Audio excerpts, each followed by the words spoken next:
first time. Like that A&R, like.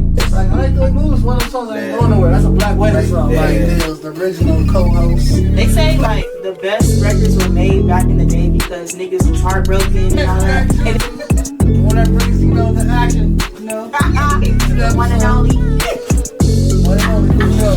How you didn't know that Casey and JoJo came from Joseph?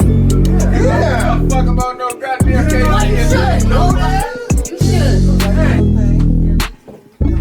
I'll be gone for a minute, but no, I kind of feel like it's fucked up. Everybody cheap out, all fucked up.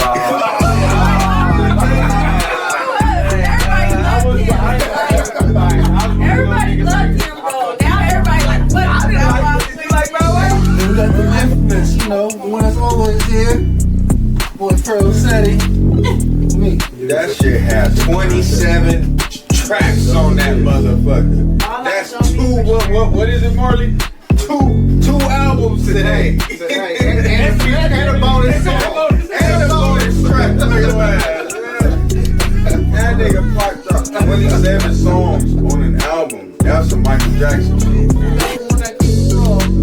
Boy, crack. So, nigga, fuck your bitch, bro.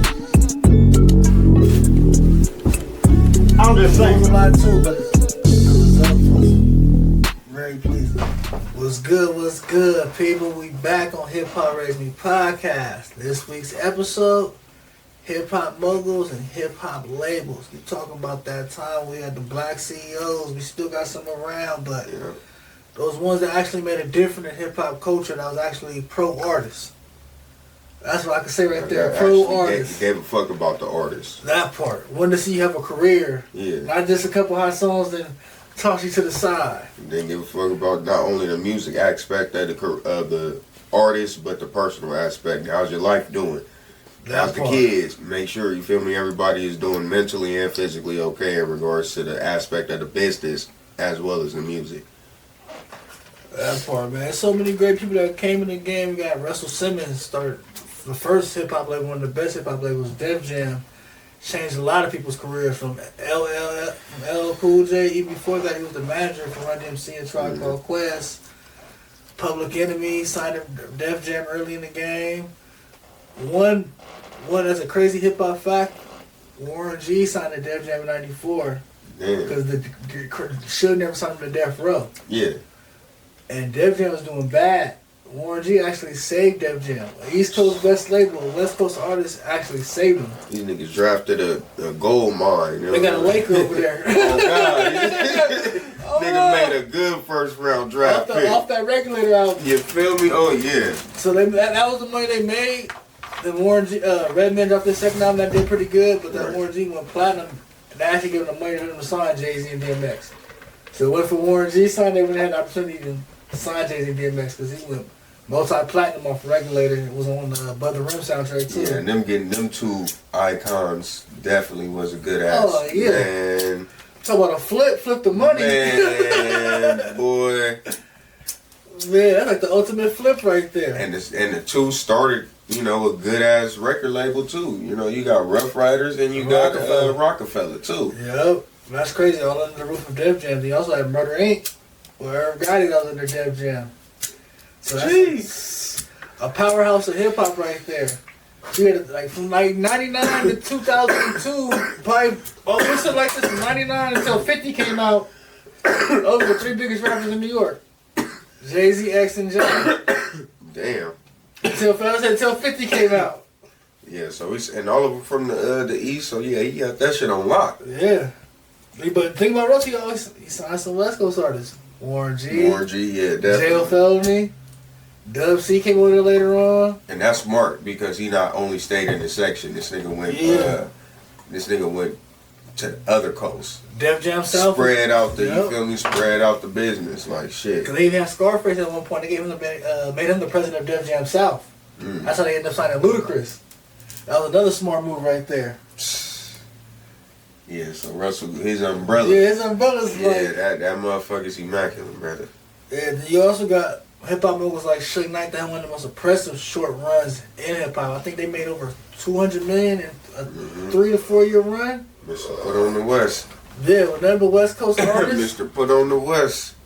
Well, think about Suge. He didn't sign nobody that's already hot but Dr. Dre. Yeah. Everybody else was a new artist. Yep, they was still coming up. Yeah, like nobody, the world didn't know who none of these people were except Dr. Dre. He was like, yeah, and I know what Dr. Dre is worth, and that nigga ain't getting his money's worth. Capitalized off it. Yeah, now let's actually do that shit. And then he branched off and made his shit Shady. No, he made it Aftermath.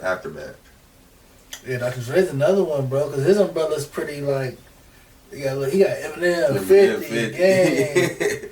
He got credit G-Unit, credit for developing Snoop, credit for developing Ice Cube and NWA, like OGs, Kendrick Lamar, Ice Cubes and DOCs. Man, like his umbrella, like one of the top. And another fact is, Aftermath has the second most Grammys in hip hop.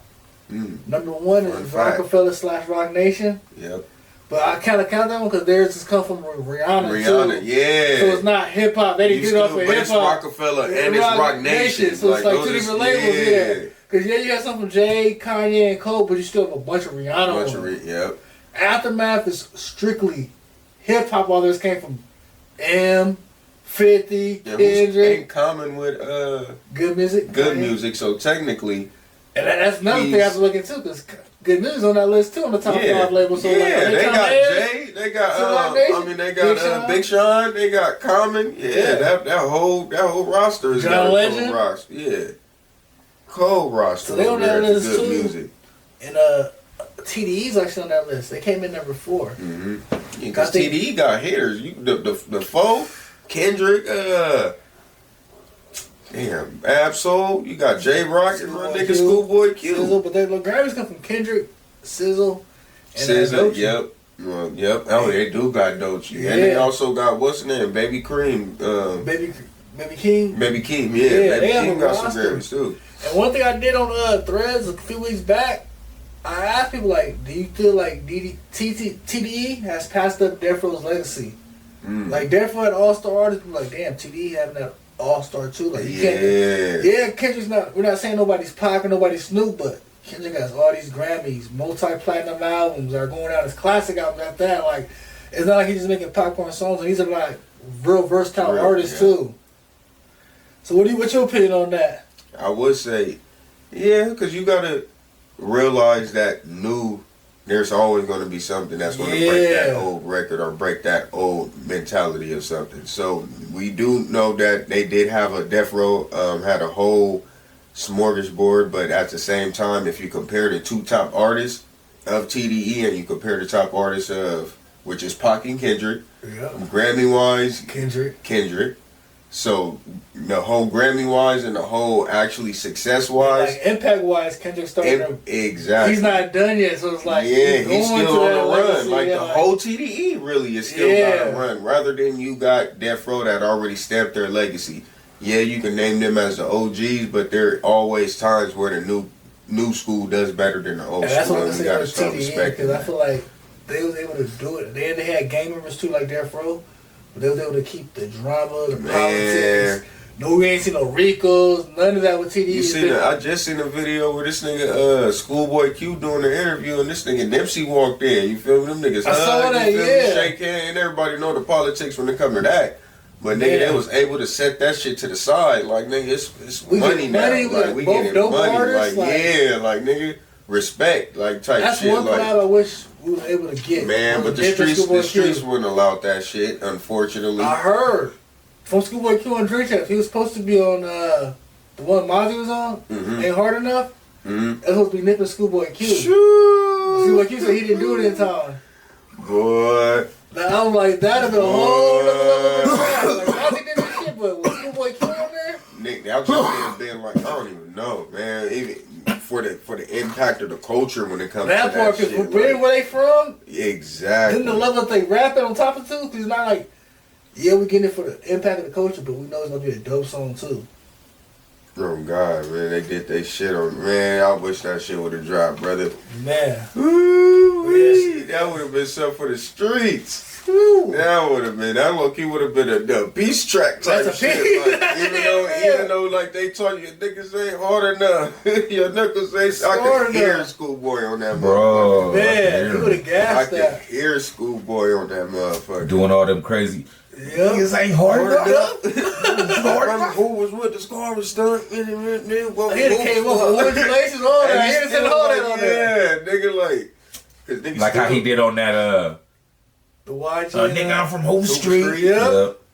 Yep, oh God. One YG and J Rock, that was hard too.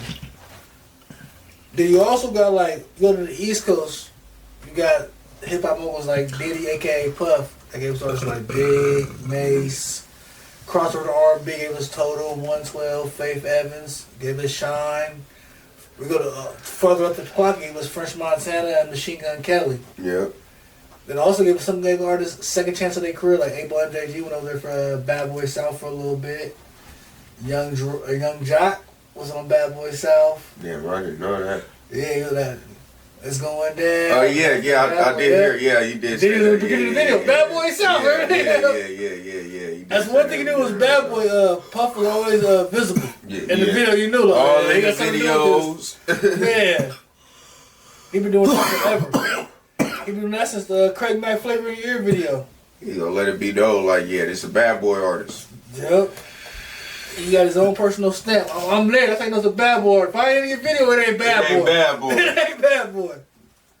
Then one person that's really impressive when it comes to hip hop mogul is Master P. Oh yeah, he don't get enough respect. He had a short run with music, but he kept the business alive. Like to this day, he's still in business and has hip hop involved in it. The only rapper I was in the NBA. And played in the NBA too. And he played in the NBA. He's gonna come up next week's episode of Hip Hop and Sports also. Oh yeah. So we don't have to talk a lot to talk about him, but you like gotta bring him up, definitely. You got those when it comes to hip hop moguls, you gotta bring him up because I feel like he's the first one that actually showed us there was a lot of money in rap outside of just rapping and getting show money, like and how to get it on your own. That part because he can put out movies on his own, clothing line, snacks, shoes. Man. Like he's on go. Like, oh, I'm gonna do a deal with Nike. He's like, oh no, I'm gonna put the shit out myself. I got my own designer. Cutting out the middleman. That like, part, fuck that. He's one of the original people that's like all money in, cut out the middleman. Like his original deal was so impressive. I think they got like it's an 15% with the label, and he owns the master still. So basically, like we're just here, and we're giving you 50% while we're here. And when we're gone, we're gone. Mm-hmm. We pack up everything and go. That's my type of deal. Yep. I'm like, man, he's one of the first to do that. Then you go back to like independent in the truck hustle. He mastered that because he was in the Bay with it. That selling CDs off the truck. Going to New York, he's on all the stuff. He's going to New York doing it everywhere. Pounding the pavement, literally going state to state on your own expense, taking the risk because you know you believed in your artist. That's why it's different nowadays. Like the record labels really don't believe in their artists like how they really should. They don't. Them niggas believe in their artists. Them niggas like, I'm finna put my own money down. We finna do this. We finna do that. Get these CDs. We finna get these CDs. Rent a van, we all finna go to this city. What cities is our shit being spun in? Nigga, let's go to the radio station. Nigga, make sure the station playing our shit. They have to do more work, so they have to actually put in other artists, especially when they're doing it on their own. It's not like, nigga, we're finna pay this motherfucker or we got a whole record label to just do, but they have creative control of that shit. They can say when to drop my shit. They can say when to spend my shit. But if I'm doing this shit on my own, like, nigga, I'm having y'all spend my shit. Y'all paying me now to spend my shit. And that's pounding the payment. And that goes back to like Master P, like other moguls in the South, like Jermaine Dupri, Birdman. Mm-hmm. Cause I hear their stories, they all tell you they had to go to get their song on the radio. They started coming to New York. Yep. So they had to pay all the way from the South all the way to New York to get on the radio and to go make these deals happen. They still pushing New York. Even New York was respecting it, saying they couldn't rap. Mm-hmm. They still out there selling CDs. Cause like people don't know, like Juvenile dropped 400 Degrees. He was out selling the average New York rapper. Yep. Master P and No Limit, Sip the Shocker beat Nori Big Pun in the Source Award for Album of the Year. Because how big the South was pushing because they was pounding that payment before. So when they blew up, people feel like, damn, I'm part of them. That's crazy to say that. Sip the Shocker. I agree. Because Sip the Shocker. I was doing my hope for the episode, right? And I looked at some of the South labels. There was artists that I never heard of or heard little of. And I'll look them up. and they'll be huge in the South. Yeah, Silk the Shocker was, he was that nigga, I ain't gonna lie. He just fell off, though. I ain't gonna cap, though. We just haven't heard from him in a minute, you know. Bro, ain't nobody from No Limit we heard from. That's the thing about No Limit. They had that moment with the music. Yeah. Like, cause that's what shows how P Now they know Skills some a business businessman. shit, you know. Because P Skills was a businessman because a lot of them wasn't even really rappers. They just had an opportunity. Do you think they could have did better with Romeo's career, though? I think Romeo could have did better with his career first and foremost. So we gotta start with Romeo first. The machine can't go if we ain't give him the right product. I'm just saying, like, look at it. Romeo singles compared to Bow Wow singles. Like, we gotta be real. And like, plus, if you think of Romeo and you think of No Limit, Romeo wasn't a fit for No Limit. I think they should have pushed him different to another label and benefit off his success. Exactly. We could got like the Bow Wow treatment and stuff. Exactly. Or have him from No Limit, but just push him. You feel me? To a mainstream level. To that type of level. Like, you feel me? But just as you did mention, like Bow Wow compared to his, I just look at the level of songs, not even just the career, just the level of songs. Man. Bow Wow actually, like, you go look at. My name is Bow Wow. Yeah, that even like he had the collab songs with Sierra, Chris Brown, Soulja Boy. Like he had songs on movies type shit. Yeah, like Mike. Yeah. Like, he did more with his career. Romeo, I think him to be like you said, him being signed to Just No Limit. It limited him as a kid artist. He didn't get as much. I know later on he was on Nickelodeon. P at the show. And if you compare like No Limit to So Def, because that's where Bow Wow was. Yep. So Def.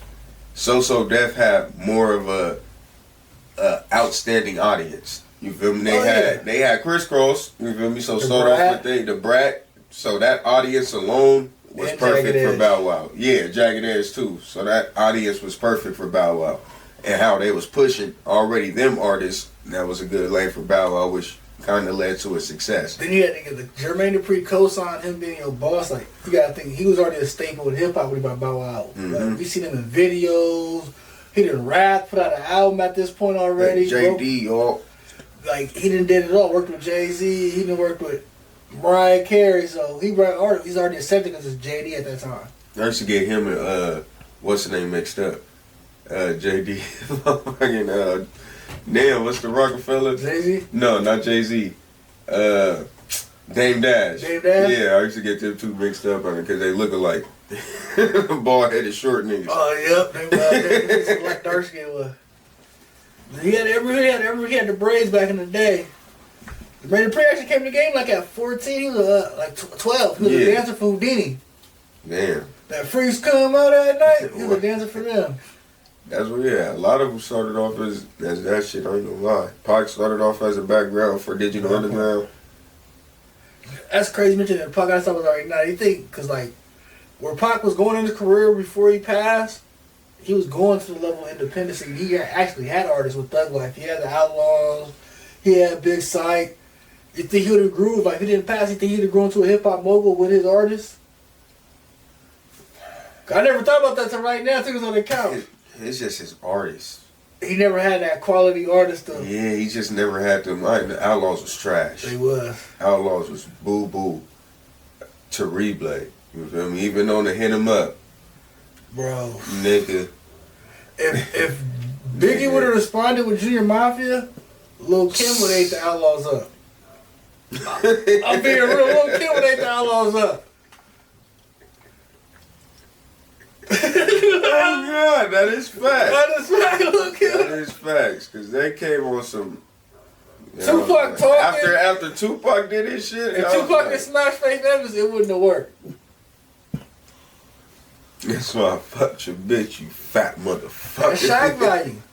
Cause like I feel like Against Our Odds was a better diss. But it was just the shock value that I fucked your bitch. Like, come on. And he had the picture like them hugged up, so it was like, damn, nigga, you fucked your bitch. Like, and then like you feel me now, come forward it now. When Faith Evans doing the interviews, pretty much now confirming that shit. I used to fuck bad niggas. Like, damn, bitch. Oh yeah, so what part was saying was... She's like, yeah, dick ain't really shit to me now because I used to fuck mad niggas. I'm sorry, that's all said, not like that. What? Like, yeah, so Pac was telling the truth. Pac was telling the truth. Yeah.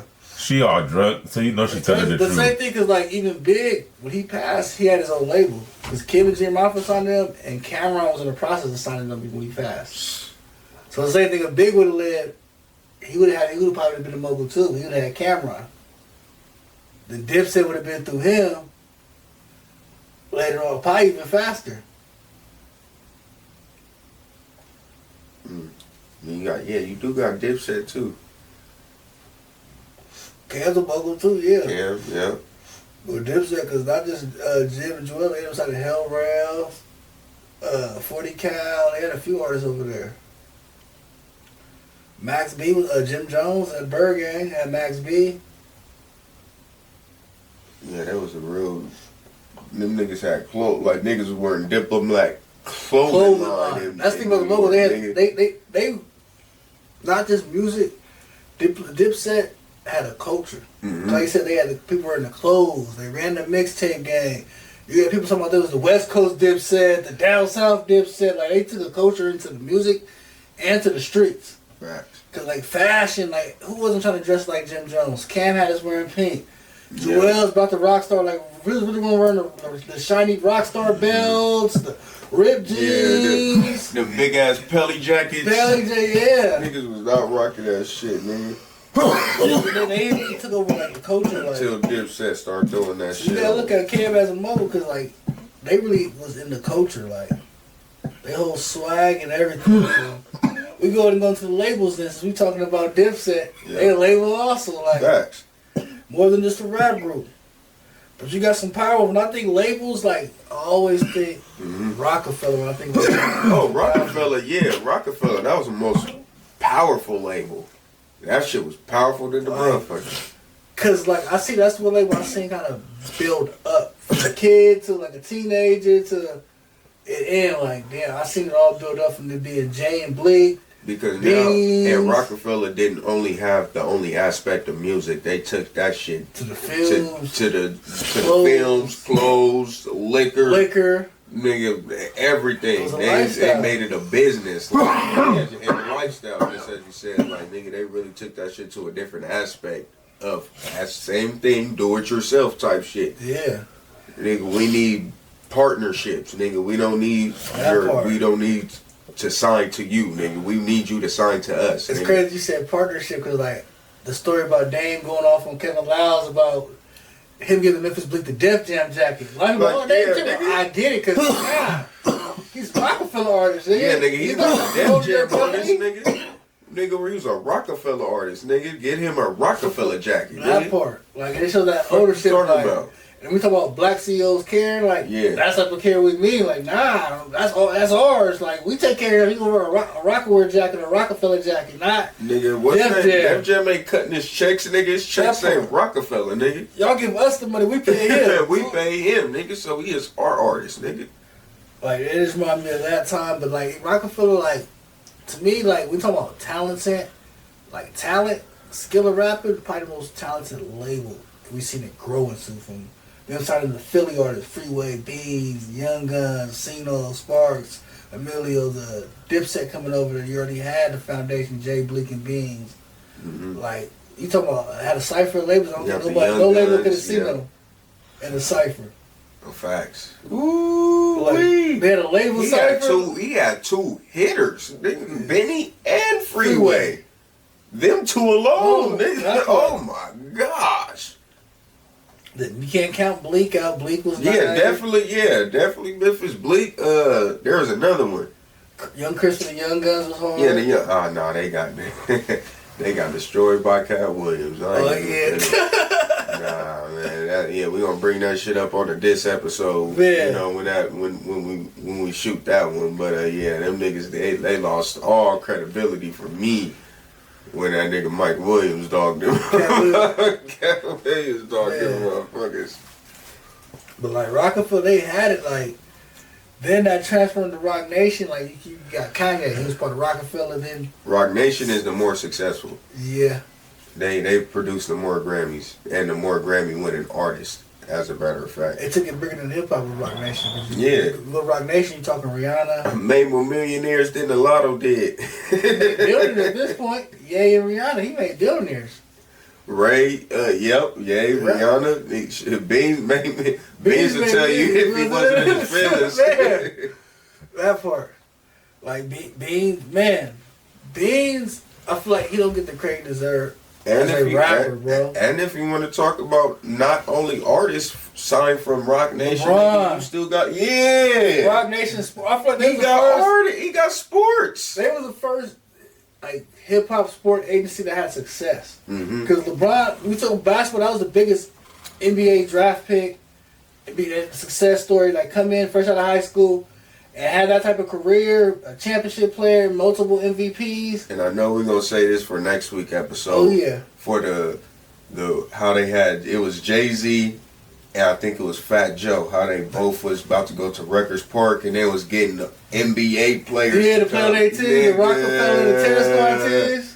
Yeah, nigga, that shit was dope as fuck. They need to bring that back. Nigga. I want to see a TDE team, a Taylor Gang team. But now, if they do bring it back, bring it with college players. Now, since they get money now, you can pay them, get them out there. Get the top 5 college players and that you feel like, you feel me, mix it up. You feel me? I'll get Juju Watkins, nigga. I'll get this nigga from over here, nigga. I'll get this. I'll switch this shit up. Like, that shit would be dope as fuck. That'd be dope. But like, man, they're like, even like, you want to go to break? Let's go to break real quick. All right, so we got Showtime just joined us. What up? So we're going over the labels, man. Next on the list was Cash Money Records, man. Yep. We all around that age. We seen the original phase of Cash Money, not the original, because I did some research. There was Cash Money before Hot Boys. And Juvenile. There was they had UNLV was a group. There was another group Wayne was in, was Wayne and BG before those Hot Boys when they were young. Wayne got taken out the group by his dad. Then he got back, then they made the Hot Boys when Wayne came back. So yeah, we all seen like Birdman bring Cash Money from that. Make a deal with Universal, Juvenile become one of the biggest artists. Hot Boys come a big group, big timers. Yeah. They was on soundtracks, dope videos. They about like masterpiece shows you could get money. They showed us what the money looked like. Cash Money. Yeah. They had the cars, the jewelry. They lived up to their name, Cash Money. Yeah.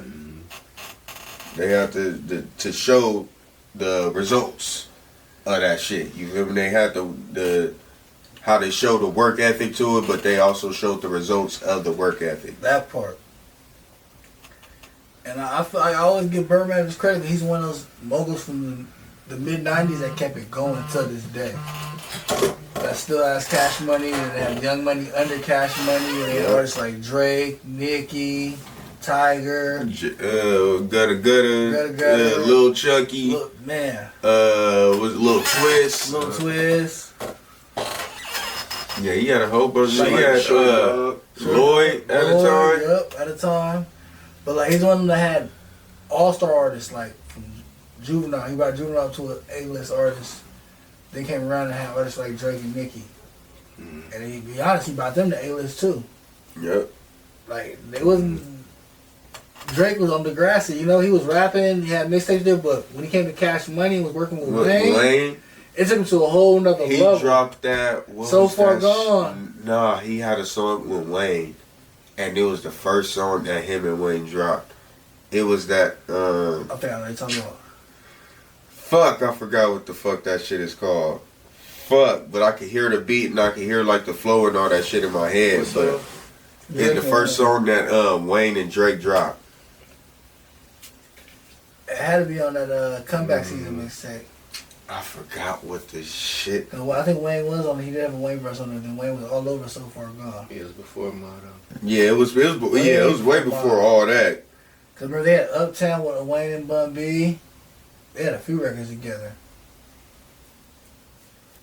Ransom, there we go. Okay. Ransom, there we go. Yeah, I have to look that shit up real quick. It was like, yeah, that was that first song. That's how I knew Drake was like. I was like, all right, this nigga low-key is dope. But I was like, he still had the same flow that he was using in Degrassi though. Okay. So but he was already hot because niggas knew him from Degrassi. So that was a smart move, I ain't gonna lie, on Wayne's behalf. Like, let me get this motherfucker from Canada that just, you feel me, he's doing good on a TV show, but he could actually rap. I seen his videos and all that shit. Nigga signed him. Now look at him. Nigga, one of the biggest motherfucking, one of the biggest motherfucking artists in America right now. Even though he got killed by Kendrick. Jay Prince's son actually brought him the Birdman away. He was actually Jay Prince's son was on tour with Wayne, and he brought Drake with him and introduced him and stuff. They heard the music. Like, yeah. Then Wayne brought it to Birdman. Then they did business with Prince. Shout out Jay Prince. Yeah, Jay Prince. That's why every time Drake used to get in a situation back then, Jay Prince would step in and get it handled. That was one of his investments. But like Cash Money, man, they did it like, I feel like when it comes to the South, they really did it like no other. Like Master P did No Limit, but like I said, there was a time where the music came to a halt and Cash Money kept it going. Like he lost a lot of artists in Cash Money, but Wayne kept it going. Like you said, shout out to Wayne, because Wayne's the one that became that all-star artist and put Cash Money on his back. Yeah. Until they built up Young Money. Then they had to go to jail. That's crazy. Like, if Wayne didn't go to jail, he'll probably, like, he did his shit, but I think he'd be more respected. Yeah. Because, like, how would his run even be stopped? Even when he went to jail, he was making sure that his artist was put on. He was making sure he was recording. Yeah. He was on the album that tell me what's really going on. Then he was like, I'll be gone till November, but fucking I ain't tripping. I know Drizzy go kill him. Sticking to the script like let on denim. Mama said if the rules ain't bent, don't bend them. Alright, I have to get to that Wayne flow real quick. Nah, that's dope, man. That's that hip hop that raised me when you can spit verses, because we grew up on that. Like that bring back the times. So like it's all part of the It's all part of the show when you do that, man. It's all good. I'm gonna go ahead and add one in there since we was on Cash Money. I want to mention Rough Riders. Because they had the infamous tour together, the Rough Rider Cash Money tour. And the song that lit the tour was that Dragon and Juvenile, that Down Bottom. Classic song right there. I like Mr. Rough Rider. That was DMX, The Lox, Eve, Dragon. And it goes back to that Black CEO. You got Y's and D's from Rough Riders, coming from New York. And their nephew, Swiss Beats. Because Rough Riders started Rough Riders, Swiss Beats' uncles. And Swiss Beats ended up starting his label later on, Full Service, where he signed Cassidy. Yeah, and he was at the time. That nigga Cassidy was one of my favorite battle rappers. He was one of my favorite rappers. Cassidy, he came in, we had high expectations for him because we heard freestyle Cassidy. Yeah.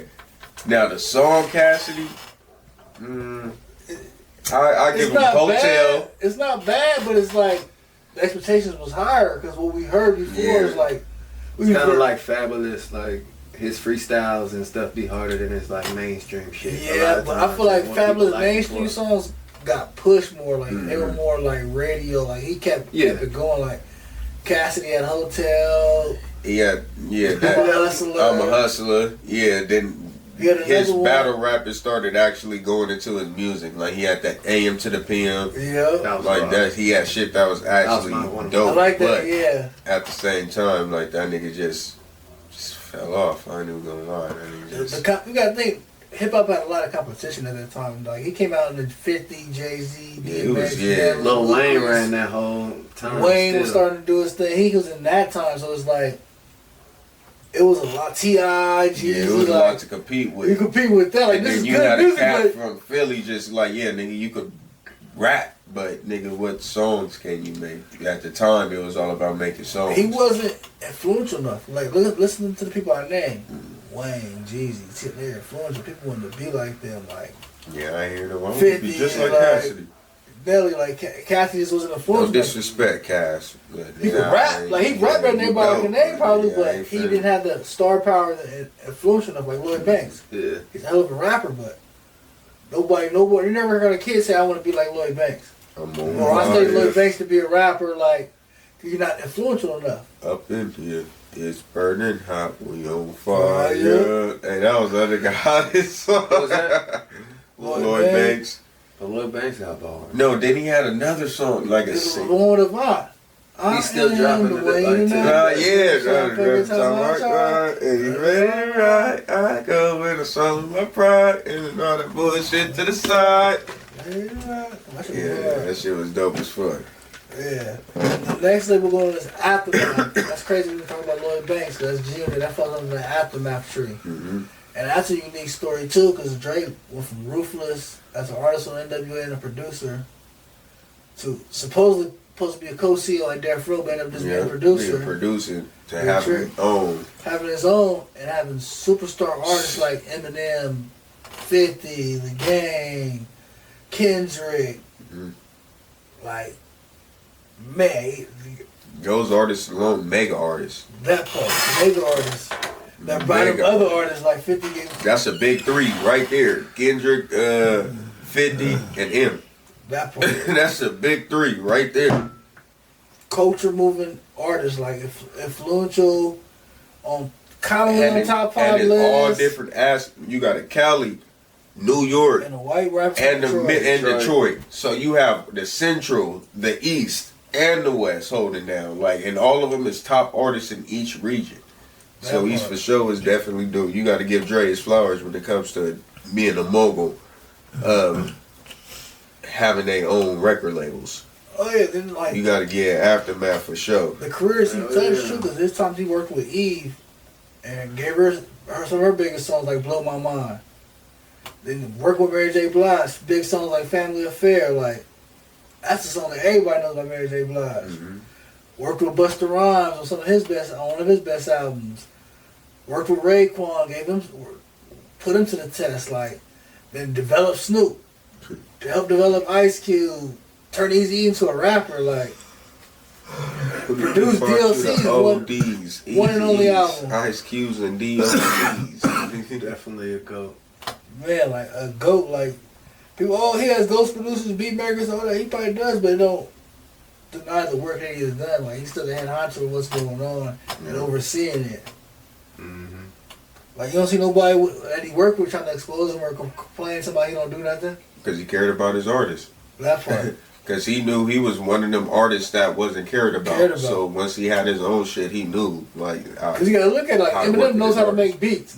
Because Drake let him learn, like give him the ability to learn, like. Each artist that is song, they have nothing but positive shit to say about Drake. They learn how to sign artists. Yeah, they learn how to do. Oh yeah, if it was for Dre, man, Dre really helped. Dre really did. Like they really speak positively in regards to Dre. So that's how you know he's a good. Not only business individual when it comes to the business aspect, he cares about his artists. Like that's what he said about that. Yeah. Care about the artists being there and looking out for him and stuff. Yep. Yeah, I think this artist that was under Dre that never really came out, but they were still getting paid. Mm-hmm. Like there's people that he worked with, Truth Hurts, never really dropped the album, Bishop Lamont, Bilal. Like they worked with Dre for a little bit, but they still got paid. Yep. Mm-hmm. I heard people say like, I worked for Dre for 5 years, never got an album, but he'll pay me every year. He'll give me a new contract with a new advance every year. You're still getting paid for still being signed with Dre. Even not even dropping their music, but they still making money from that motherfucker though. That's that's the bigger picture of it. I'm not going homeless in the studio. That you trying to do. You trying to make money off this motherfucker. And I feel like another one, I feel like it's new. I feel like that's gonna go down as a legendary label is TDE. Oh yeah. We didn't talk about it earlier on this episode. Is they're surpassing what Death Row has done on the West Coast. Yep. You gotta think how many Grammys Kendrick got. They got an R&B artist that's big, Sizzle. They got a female rapper that's huge, Dolce. Like what Suge was trying to do, they're surpassing. Schoolboy Q, like Absol. They're more strict to a regimen. Yeah. And his status like unbreakable, and a lot of those artists aren't as, I would say, so to say, in the streets as most labels. They more like older and kind of understand. Shit, you got a lot of them when he got on there. Yeah, you got you had J-Rock when he was niggas still in the knicker scenes. Oh yeah, he always, You know what I mean? So they was still in the streets. It was just like the same with Death Row. You had niggas that was in the streets in Death Row still. You feel me? But at the same time, The difference between TDE and Death Row left the streets, you feel me, take over them. TDE did not let the streets, they didn't give a goddamn where you from. You had, you feel me, you had J-Rock from where he from. Yep. Then you had Schoolboy Q from where he from. You feel me, you had Del Lamo, you feel me, with Ab-Soul. Then you had Kendrick, you feel me, Compton with Kendrick. All of them was different from their different sections, but they still didn't let the politics interfere in what the bigger picture had to be. Just as I mentioned, there's a video of Schoolboy Q doing the interview and this nigga Nipsey walking in. If you know the politics between the two of where they from, then you would know that situation, you feel me, is a rare occurrence. You feel me? You really don't see those two sections being in the same building without confrontation happening.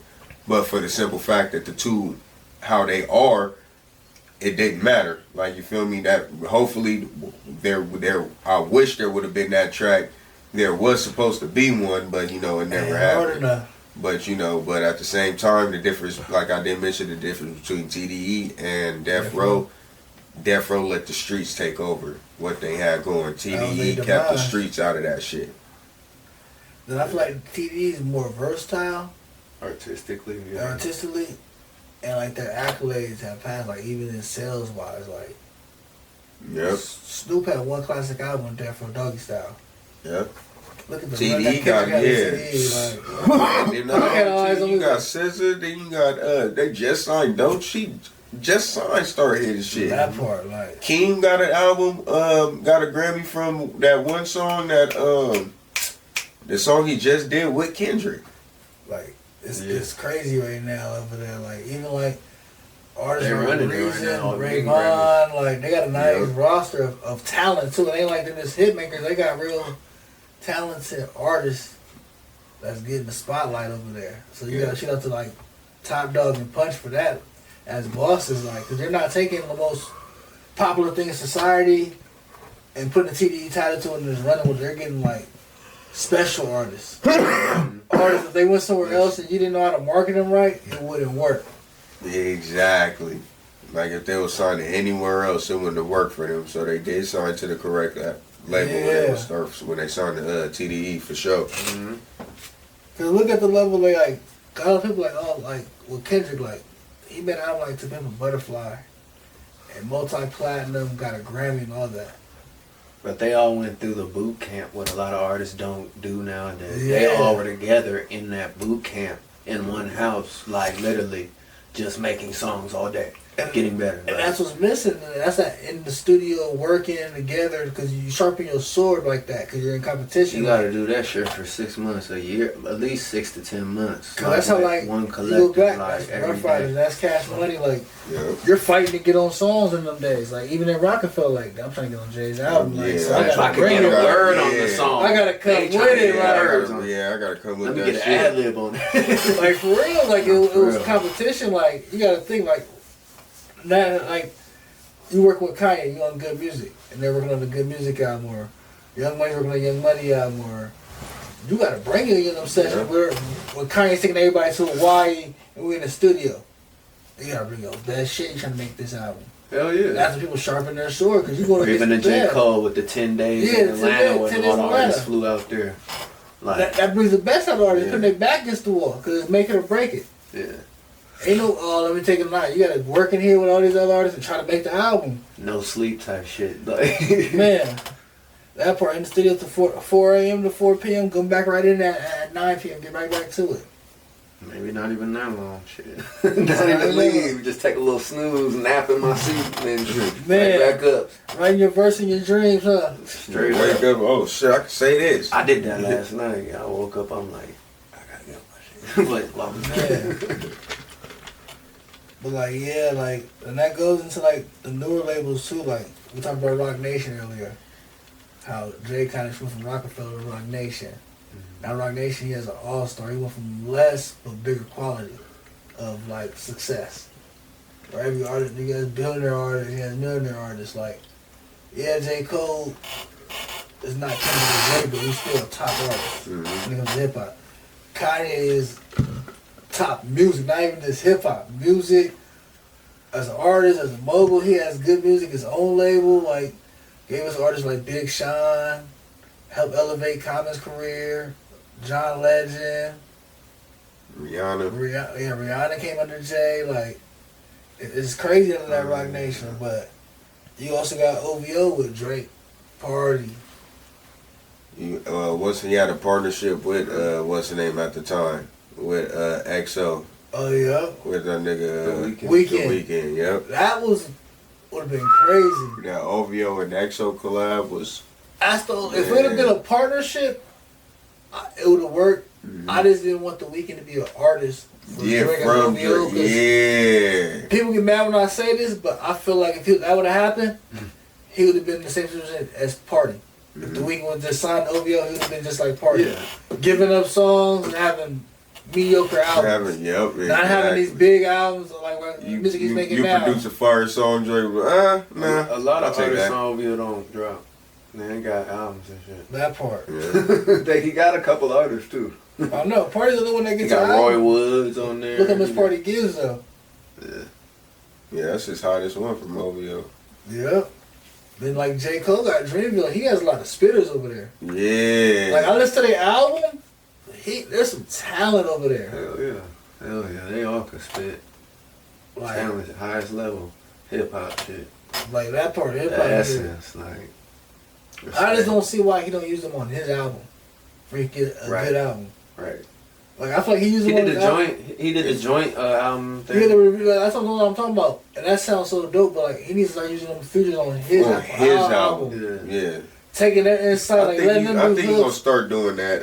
He's just waiting. I think he's not done dropping albums. I don't think. No, he ain't done. He can't. So when his next couple of albums that's coming up, I'm pretty sure it's gonna feature multiple Dreamville artists that he has. Hopefully, he's gonna have Boss on there, and who else? Cos.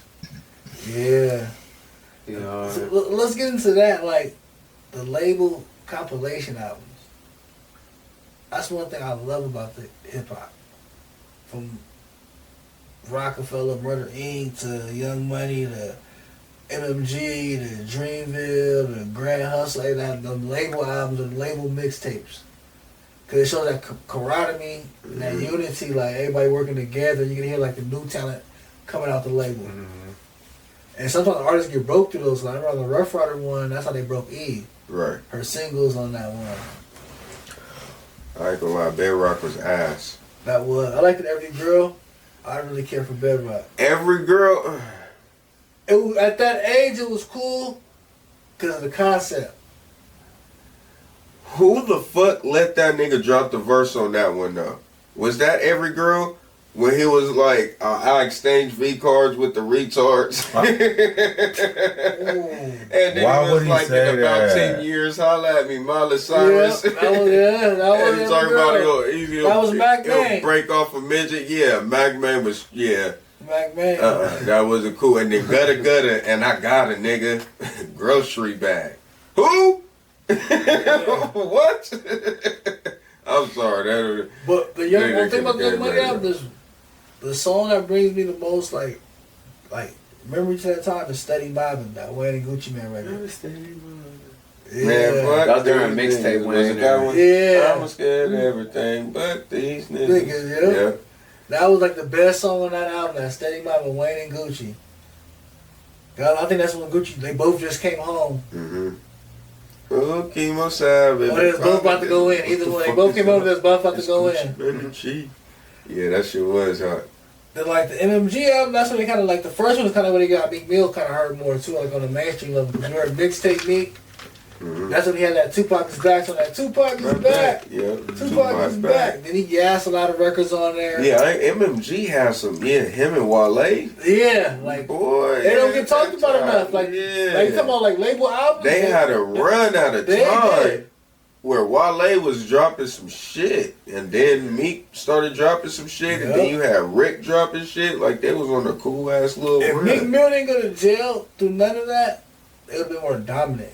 I said Dream Chaser. Was it? I say it was Dream Chaser 2, around that era, and then that's when that nigga dropped that Lotus Flower Bomb. Yeah, Wale dropped the Lotus Flower Bomb. And that album though that came, that was on that shit. Yeah, they had the Ambition. Feature. Ambition was out there. Ambition. Yeah, that was hard. Yeah. Like Rick Ross actually had a nice roster with them. This is me going to jail, but Wale, being Wale. And the other we can't artists even explain what the fuck happened to Wale. This is being Wale. He's talented. Listen to music. Yeah. He's talented. The music's there. It's just being an artist. Bitches was loving Wale. I ain't even gonna lie. Bitches was loving Wale. Them little poems in them, I ain't gonna lie. Me personally, I used to hate that shit. When he stop in the middle of a song, and start doing it. Like, nah. I couldn't. Nah. But I feel like MMG's an underrated label. Like when they run is like doesn't get talked about. I'm glad you brought that up because that Rick Ross, Meek, and Wale run, like that original MMG, like that was a crazy run. That was a respectable run. Yeah, it was respected. Like I wish they would have kept going. Like with Meek not going to jail, I feel like it would have kept the momentum. That's all niggas crash outs. Shit, I got something going for myself. Let me fuck it up and throw it all away. A lot of runs like Death Row ran, Pac died, shit went to jail. Like the run is over. Like goddamn, you fucking up a dynasty. But like them compilation albums, man, I feel like it's dope. Like we still got it, but like, what's one level y'all feel out now that should do a compilation album? I already know my answer. I would say TDE. I'm saying TDE. Yeah, I would say TDE. Black Panther was a soundtrack on the whole album. Definitely. Dreamville. They got that Revenge of the Dreamers. Yeah, definitely. All right. Damn, what's the name? Old school and new, or just right now? Or you can give us an old school one too. But I know new school. Everybody probably can read TDE. Yeah, because that's the only one that ain't gave us one. That gave us one. And that that motherfucker was gonna be fire. Yeah. I know they got songs together. You feel me? With all TDE on that shit. Yeah. These and I swear. Diesel. I'll say if we could get another Cash Money. Yeah. Be honest, I feel like damn. I wish they could. They just performed. So Jay-Z gave us the Dynasty album. I was supposed to be a Rockefeller compilation, but I feel like we would have got a real Rockefeller compilation album with Cameron, State Property, all that, Beans, Freeway, like a double disc one in the year like 2002. And then do a Rockefeller and do a Rock Nation, then side A, side B. That's hard. Ooh. A Rock Nation. You got Rihanna. That Rock Nation will be on that shit. Yeah. Cause I know Jay still got other people signed. Talking about, I think like the Locks is signed in Rock Nation, Fab is signed in Rock Nation. Like he got other artists that's actually doing shit too. That's not Rihanna and Kanye. Mustard signed to Rock Nation. Shit, throw LeBron on that motherfucker. LeBron actually do A&R work. He done A&R 2 Changes rapper go to the lead album. LeBron A&R the Rock Nation album. That's one of the 2 Chainz best albums too. Alright, so I guess we'll go to the IG polls. Yeah. So we did 3 actually this week for this episode. Ooh. So the first one is, who's the most influential hip-hop mogul? Suge Knight, Diddy, Master P, or Russell Simmons? It's out of Russell. I say Russell. I said Russell. Say it again. It was Suge Knight, Diddy, Master P, or Russell Simmons. Who's the most influential? Russell. Most influential. Yeah. As a hip-hop mogul. One more time. One more time, I'm high. You know. It's Suge Knight, Diddy, Master P, or Russell Simmons?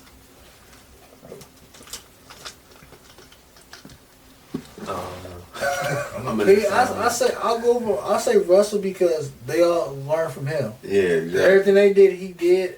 Like he did movies too. He did clothes. Yeah. He had Def Jam. That's like where they gonna learn from. Like he had the Def Jam comedy. Def Comedy Jam, Def Poetry Slam. He had all that. The Teen Summit on BET. Like he had a Rush Card. Rush Card. Def Jam. He said this nigga overdrafted. Def Jam had a video game. Def Jam Vendetta. Def Jam Fight for New York. But the first hip hop game, really. Yeah, they all learn from I feel like I know for a fact Diddy had beats with Russell before starting Bad Boy. I know Master P had beats with Russell before starting No Limit. I know Suge did beats with Russell Simmons because Warren G signed a Def Jam and regulated his on Above the Rim soundtrack that was through Death Row. So they all have to respect Russell too. But they're all respected. Like what Suge did with Death Row in that period of time is history. Pac, Suge, Dre, Nate Dogg, Corrupt, Lady Array. Never can be duplicated. It can never be duplicated, like, especially for a black man to do that. And be the face of it and have your artist be on that spot level because nobody was known but Dre. He got Snoop, made Snoop a superstar. Pac came, they brought Pac to a whole nother level. Like, All Eyes on Me is Pac's biggest album. His biggest songs of his career is All Eyes on Me. Through Death Row. Should know how to like flip the snare. Pac was the bad guy. He counted him out before he went to Death Row. When he was up in prison. Then like you got Diddy, like, yeah, he got a lot going on right now, but what he did with Bad Boy, with Big and Mace and the R&B side with Toto and 112, Black Rob, G-Dep, like Sean, Carl Thomas, like fashion, Sean John, the colognes, the restaurants, clubs, alcohol, like with Ciroc, like it sounds like it was a lifestyle with him, like being on TV, like he was. You talking about this influencing the world? He probably the one that influenced like regular people the most. Like he influenced the world the most. Like he probably made people that didn't do music want to be in hip hop. Cause how much fun he was having. Right. They see his like damn, he's on the like having the money, the girls in the cars, like having all that, and then actually having more than the rappers. He should do that. Then you go to Master P, like we said, like for the South, like. The Dilly Dim No Limit was major, like going into films, doing your own Getting money. from the mud, literally. That part.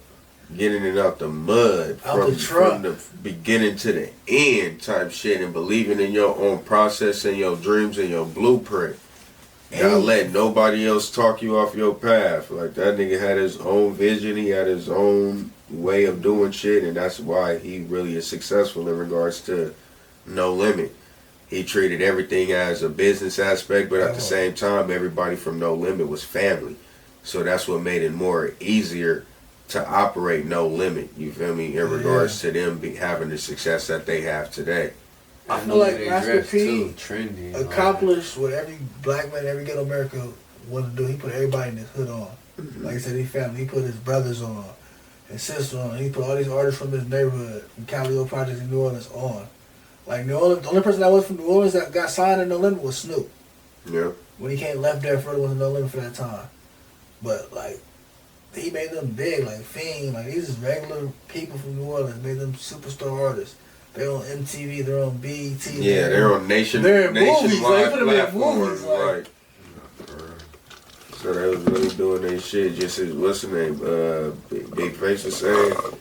I signed with Rock. It was like them niggas. He was like, "How much you making a year? How much you making a week?" He was like, "Well, nigga, I'll pay you. Nigga, I'll pay you this much a year, nigga. You just come with us, nigga. Learn something else and get paid more." Nigga, that's really giving a fuck about your people. Like, nigga, I'm gonna put you on. Like, nigga, show up every day. Yeah, that's all you need you to do. Is show up. You gonna learn to figure it out. Instead of fuck out of trouble. That's what I need you to do. That part. Can't wait to be in that position. Man. That so part. what the post say? The post says so on Instagram, Puff won, Diddy won. You know, Ciroc. He beat the. I guess the allegation can hold him. He can't. His music is everywhere. And the game, and plus everybody really know what's going on with Puff right now. Nobody really know the aspect of what Russell Simmons really did. So I would say, he won out of another popularity vote. I'd say. But the other one was surprising on Threads. Master P won. Oh shit! Well, that's. But I respect it because like. People's like, oh, he been preaching ownership and entrepreneurship since the beginning. Yeah. And putting his people on, like, and I'm like, I get y'all saying, but me, Russell Simmons came in second place, but I feel like he should have been in first. Yeah. Because he's like the original guru of business when it comes to hip hop. Like, if we didn't see Def Jam, I don't think nobody even had the idea of owning a hip hop based label until we seen Def Jam. Then like all the great things they didn't accomplish over the years, like Def Jam is still signing artists. Like it was on HBO. You know what I mean? That's not normal. They had a partnership with HBO. Like, then the next question was, which record label had the biggest impact It was Def Jam, Death Row, Cash Money, or So Def. Death Row. The biggest impact. I say Cash Money. Okay. I mean, I say Def Jam because just like Cash Money, they still going. Yeah. And they started it, but yeah, what impact, like more successful? Yeah, I'm gonna get out to Def Jam. But impactful. You wouldn't Cash, be wrong for saying Cash Money. I wouldn't argue with nobody for saying Cash Money. Yeah, it's like it's not wrong, but I seen the impact. I can say close. like we all seen how big that impact is from where they started to where they're at now and where they've been. Like they gave us some of the biggest artists in their times, from Juvenile to Wayne to Drake, Nicki. To even Young Boy was on Cash Money. Cash Money for a moment. And plus, you still got Cash Money West. That part, Blueface. Even though them niggas ain't doing shit and they locked but up. you still gotta give him his credit because you go down to like social media fame. Yep. That's just as big as TV fame in today's time. Yeah, definitely. That's Blueface and Kashada. Like, people might not even know his music, but they know him from his drama. Yep. Man, so on that one, we're still talking about that. We ain't doing the answers yet. But Impact, they all did. I get Cash Money, but like Death Row, I wouldn't be wrong either because, I don't know. Like we said, what Suge did in that time frame, we still talking about it. We're still talking about. People are still trying to imitate Death Row. Yeah. And it started one of the biggest, you feel me, East Coast West Coast clashes. That part. Death Row and Bad Boy, like so. Their stories is so unique. Yeah. It's like part of hip hop history from the beginning. It just got end. classics. Classics for the culture, the beats Daz did, and Dre. And Death Row just came from the bottom too, as well. Chris you the feel me? Taylor. With Bad Boy, Diddy was already, you feel me? On the industry, like he was on A&R and Uptown already. and stuff, yeah. But with, you feel this nigga Suge was a security guard.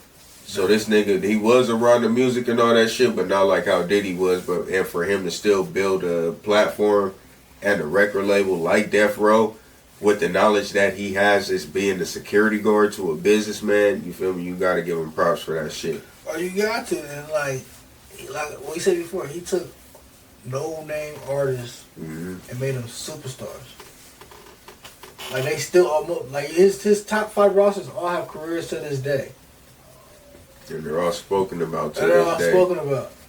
To this day, they all, one of them is in your top 5 for sure. That part, artists, producers, producers, yep. They one of them artists from that, yeah, they're in your top 5 for sure.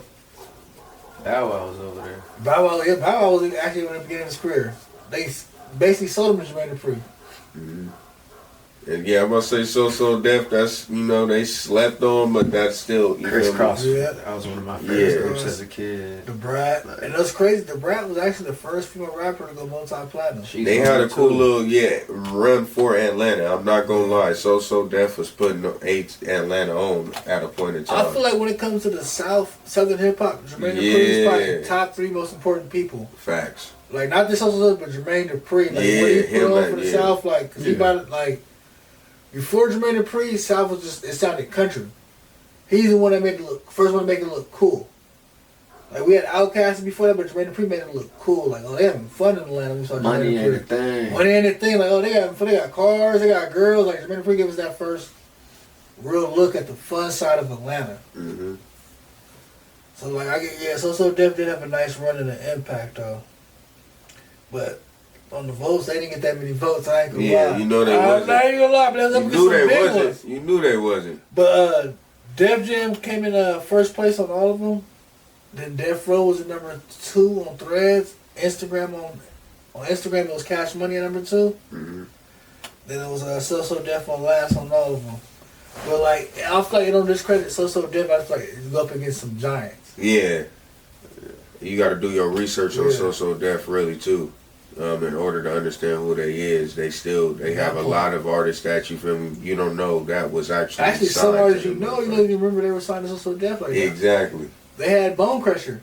They had Young Bloods. I didn't even know they had Young Bloods. Like Jermaine Dupri, like they had Young Bloods. Like if you don't give a damn, like he had a lot of he did. Yeah, I'm telling you, for the Atlanta scene, he had a lot of motherfuckers. Franchise Boys. Who was it? Usher? Usher. He produced a lot of Usher records. Yeah. See, this thing records like Jermaine Dupri. So Def was his label. Jermaine Dupri actually did it more than his label did. He has Usher records, Mariah Carey records, TLC records, like Jay-Z records. Like he actually works. Like, but So Def was label. That's the artist that he actually signed and deals. Like the Brad Bow Wow, Criss Cross. Even you can't even know he's a. I was about to call him a cornball, but even though he is now, you can't take away his hits. I ain't even gonna lie. Bow Wow's like, Bow Wow, I feel like what he's done, like his hits, even as a kid artist, like we had Criss Cross, they were legendary, but everybody knows it from one song. Yeah, that jump. Bow Wow's the only kid artist, like kid rapper that's known for multiple songs. Catalog of music. He has in his age, he has a catalog even of music. If you throw on a Bow Wow song, even though you don't know it right, you can't name it off back, but if you throw on one of them songs, you're gonna remember it and start reciting that shit. Oh shit, I remember this. I bet he got a good 20 singles that everybody knows. Yeah, exactly. Like, he has a good 20 singles that everybody, if they come on, you're gonna know it. You gonna know that shit. You might not know it word for, but you know it. But you know it. You heard it before. Yeah. Alright, so question number 3 was about the hip-hop compilation albums. So out of these 4 albums, which one was the best? First one was Rough Riders Ride or Die Volume 1. Second one was Dreamville's Revenge of the Dreamers 3. Then it was MMG Self-Made Volume 1. Then it was Young Money, We Are Young Money. I'm biased, so I'm gonna have to go with Rough Riders because they had that World War III on that motherfucker. That was on the album too, but I still have to go Rough Riders because... Nigga, that's one of my... Then when I used to play football, which was a very short, you feel me, time span, I used to play that song all the time. My brother used to play that song because Mike used to play football with his huge ass. Yeah. So that nigga used to play that shit all the time. When they going into the damn tunnel and all that shit, they used to play the fuck out of that motherfucking song. So I'm biased in regards to that shit. So because that's the only really song that I really knew. That's who put me on Rough Riders. That's how I started listening to other Rough Riders songs. Was because of that World War III that them niggas had. So for me, I'm going to go with Rough Riders on this one. Yeah, I have to go with Rough Riders. Like, no disrespect to the other ones. It's just, you talking about like having music, you got people spitting on there. Like, I remember that first Volume 1, people might remember that. They had the Jay-Z record under that. Jigga, what's my motherfucking name? That was on the Rough Riders album. It was produced by Swiss Beats. They had E's first single on there. Like, the Locks left Bad Boy with the Rough Riders. Like, the first time we heard them on that was on the Rough Riders album. Like, it was very impactful to the culture. But, like, I'll go over the rest of them. Like, they're dope. Like, Dreamville's Revenge of the Dreamers, like I said earlier, there's some spitters on there. Like, for hip-hop today, like, that's some shit, like, it deserves some credit, like... Facts. It just didn't have, like... Because you got people understand, like, they turned into stars off that one. Like, DMX was DMX already. And the Locks is on there, the Eve, like... You think of Dreamville, you think of J. Cole. Yeah, you don't think of nobody else from Dreamville. Yeah, they're like, talented, but nobody became, like, somebody off of that album. Like that, yeah. Then, like, you go to MMG, like, I feel like that one's kind of impactful because I feel like that took McNeil's from the mixtape McNeil to the mainstream McNeil. Then Wale already had a name because he had a deal before that. He had the Nike Air Boost song. Yeah. But we knew he was with Ross at that moment. It was like, okay, damn, they got Wale over there. Then he had that Lotus Bomb song came right after. Then he had another song I think with Miguel on the album too. Which one? The first one? The first one, he got on MMG album, Volume 1. Really compliments your friend. Yeah. They had that shit. And then take it, ooh. That was my song, too. Oh, yeah, they had Tupac back. They had Tupac back with Meek Mill. Like, Eddie Crab by any means. Yeah, he had Currency on that one. The one Currency was on. That was Rise. Yeah, that was a hard one. That was a hard one. I was going to say that one because that was a good time. That was. I remember I actually bought that one from Target. Like, it was a time I really didn't have to buy it, but I bought it. Bitches is stolen. Then, like, the Young Money one, I remember that one when it came out clearly. That's another one I liked when it first came out. And I went back and listened to them all. A lot of that music on that Young Money one didn't age well. Nah. I feel like it was as good at the time because of Wayne's impact and influence and how Poppin' Drake was coming up. Yeah. And, like, every girl was a cool single. Then Nicki, like... But the overall album, I'm like, damn, like the 3 songs we talked about, Every Girl, me and Blow for Greed, Bad Rock was corny. Mm-hmm. Then the Steady Mobbing, we all said that was all Wayne and Gucci. Like everything else is like questionable, like Miss Parker, like that's. I listen, like I didn't age well. Hit and miss. It didn't age well. Like back then, it was cool. Like it just didn't age well. Yeah, now that you listening to it, I'm like, that's not that good of a song. Like Wayne's half-assing his verse. Like it just wasn't. It didn't age well. But Rough Riders actually won on both. I was surprised. I thought Young Money was actually gonna get more votes because of the time, and the time frame. But second place actually was Dreamville on Threads. So I'm like, okay, people actually see the talent. Some hip hop heads on Threads. Yeah, it actually is. Yeah, some hip hop heads on Threads. But I said, I'm glad people are actually seeing the talent and people actually really rapping and the artistry of it, and like people having rhymes and something to say. Like that one getting a lot of votes. Right. And another one I said is an honorable mention that I haven't mentioned on this episode is Good Music's Cruel Summer. Like Kanye one had Mercy. That was hard. Click was on there. That was hard. It was a lot, man. He said that one. He said that one was hard. He just said that like, even had R. Kelly on that one. And I don't even think we mentioned this Mogul group, but All Money In. You still gotta give Nip and Black Sam their flowers because not only is they beyond music, man. Beyond music. Like, forget having artists; they got multiple businesses. And to get it by another aspect of getting it by yourself out the mud, from selling T-shirts with a table just like this with the T-shirts on the motherfuckers. Like, so it really, you got to shout out to All Money In, Black Sam, and rest in peace, Nip the Great, in regards to being moguls in regards to the music industries as well. So. If we haven't mentioned All Money In, we're going to throw them in right now. And one thing, we talked about this before we got on the podcast, is that's one thing that's missing in hip-hop, is those small labels and those black CEOs or urban CEOs, because not even just black, because you had records like Loud, that signed Wu-Tang all 9 members, but didn't make them sign solo deals. Like you said, care about their careers. Mm-hmm. We just want the group and every artist can freaking blow from the group. Do what y'all want to do. We're not going to lock you in. They was the only one that offered them that. They was able to sign them because of that. They also signed Mobb Deep. They also signed Big Pun, Exhibit, Alcoholics, and 3-6 Mafia when they did take a deal. When they had Tear the Club Up, that was through Loud. So I feel like labels like that, they take chances on artists. And we get great music from those chances. And that's what you don't see. You don't see a lot of labels taking chances on these artists no more. That's because they gave them too much money and they seen what they would do, or they didn't, and they seen how much money they would lose. Nah, and like think about it. Like people think like the labels don't care about giving you money. Hell no, they don't give a fuck. That's their job. They just want to recruit. They get money to give you money.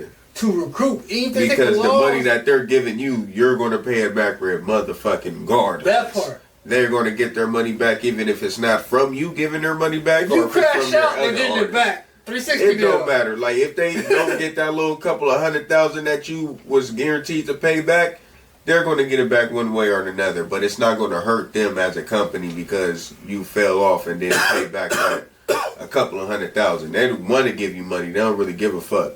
But about your well-being and your good standards, they don't give a fuck about that either. You do have artists you do have labels back in the day that gave a fuck about an artist. Like, you feel me? What you want to put out. Even Sugar at Death Row getting Johnny Cochran to fight for his murder case. Niggas. Labels are not going to do that to you. Hell no. Look at what's the name? Dirt? Nigga, no. Dirt too? Yeah, definitely Dirt. And Tory Lanez. Tory Lanez.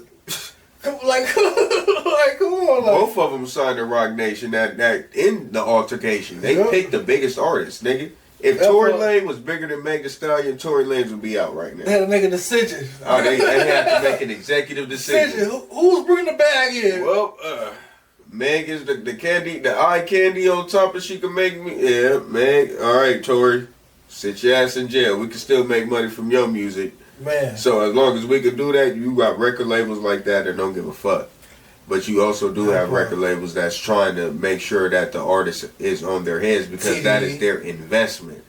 That is their money. So of course I'm going to make sure my investment is straight. I'm going to make sure that they're good. I'm going to make sure that they're able to generate me more money in the long run. I'm not going to make sure that they crash out and do all that extra shit, but you don't have labels that give a fuck They don't. about They don't that shit. see the Like longevity in the career. They don't care about you having a 10, 15 year career and having a legacy. that. Yep. Like when Dame Dash was working with Jay-Z, he wanted Jay-Z to have a legacy. Russell Simmons wanted L. Cool J to have a legacy. They wanted DMX to have a legacy at Rough Riders. They wanted him to be the greatest. Like Irv Gotti wanted Ja Rule to be the best. He wanted him to go diamond. He could have said, "Oh, I got Ashanti now. They can put you on the back burner. 50 whooping your ass right now anyway. Let me focus on this R&B shit, and I'll still be good." But no, they stuck it out. He stuck it out with his artists, bro. Yep. Like, yeah, they don't have that no more. Like, look what Drake's going through. He's suing Universal. Like, damn, because he felt like I got beat up. Y'all didn't have my back. Like, Yep, I'm getting my y'all helping him now. Y'all having like, come on, like we was just making money together. Like, he don't understand. Like, they don't have that no more. It's like when it's time in hip hop when Jadakiss had a problem with Jadakiss and Jay-Z had a problem, right? Jay-Z was way bigger than Jadakiss at the time, so Benny Siegel took on the beef. That's how it's gonna go. Nah, I got it. Mm-hmm. He lost to Jadakiss, but he still took it on, Still like, and it was hey, respected. you got bigger, yeah. Like you got shit you got to worry about. Let me go ahead and handle this real quick, nigga. Boo bop pink. Oh damn! Maybe I should let you catch that. Hey, Where Freeway at? Yeah, you respected that. Yeah, Freeway, you should have jumped in with that one. But, Yeah. y'all should have, tag team. Yeah, Jada. And that goes back like why Gang got kicked out of G-Unit. Yeah. He didn't want to take on 50's beef. Yeah, that's respectable though. Yeah. Yeah, that is respectable. You can see it on both aspects of it.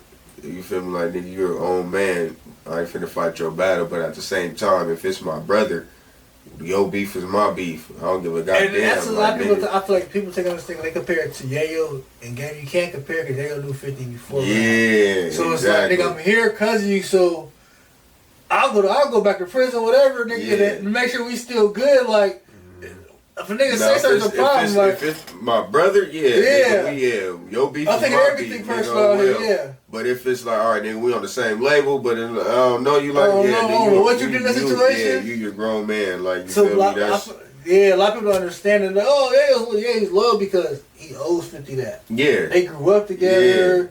He was with me trying to get a deal. So if you don't, I don't want no problems with Fat Joe, or I don't want no problems with Ja Rule, you're going back to the project, buddy. Yeah, buddy. You're going back. I see what type of nigga you is. That part. I don't need you around me, especially if you claiming you my brother. Like, I could expect this shit from like an outsider type nigga. But if you nigga, my enemies is your enemies is my enemies type shit, nigga. 50 didn't take it that way. 50 felt like Gang should have just took it on. But, 50-50. But it's history, It's one of those hip-hop what-ifs. What ifs? You never know. Man, but that brings us to the end of this episode on Hip Hop Raised Me Podcast. We'll be back next week with hip hop and sports. So make sure you tune in and check it on YouTube. Subscribe. We always got clips dropping all through the week. Got the audio version dropping on Mondays, video dropping on Fridays. Tuesday, Wednesday, Thursday, we got clips from previous episodes. So check us out. Comment, like, share, subscribe, follow, all that good stuff. We out. Peace.